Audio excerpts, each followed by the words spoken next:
دوستان عزیزم سلام، امیدوارم هر جا که هستید حالتون عالی و دلتون شاد باشه. شیراز هستیم. از خیابان قصرالدشت اومدیم و الان خیابان ملا صدرا هستیم. قراره به سمت میدان نمازی بریم. خیابان ملا صدرا از سمت شرق با بلوار کریم خان زند و خیابان فلسطین و از سمت غرب با خیابان خلیلی و با محله های سینما سعدی، نشاط، خلیلی مجاورت داره.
خیابان ملا صدرا از مهمترین خیابان‌های شیراز و در واقع از بازارهای اصلی شیراز هستش. در این خیابان تعداد بسیار زیادی مراکز تجاری و خرید، رستوران، بیرونبر، فست فود، کافی شاپ، فروشگاه، کلینیک‌های پزشکی و انواع آموزشگاه‌ها و بسیاری مراکز دیگه وجود دارد. خیابان حکیمی، هدایت، معدل و اردیبهشت جزو خیابان‌های فرعی مهمی هستند که در این خیابان وجود دارند.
ممنونم که با نگاه گرمتون ما رو همراهی میکنید و با لایک و کامنت های زیباتون به ما انرژی میدین.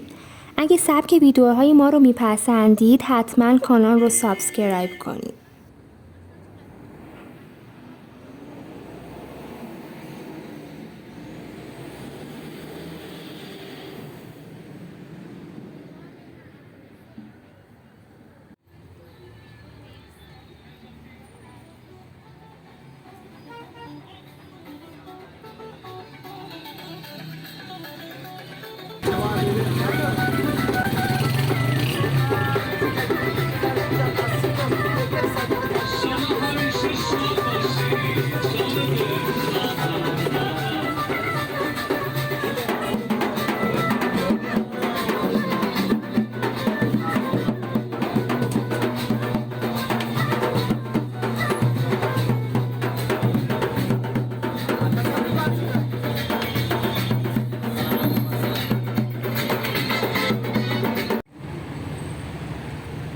امیدوارم که از دیدن ویدیو حسابی لذت برده باشید. تا ویدیوی بعدی، خدا نگهدار.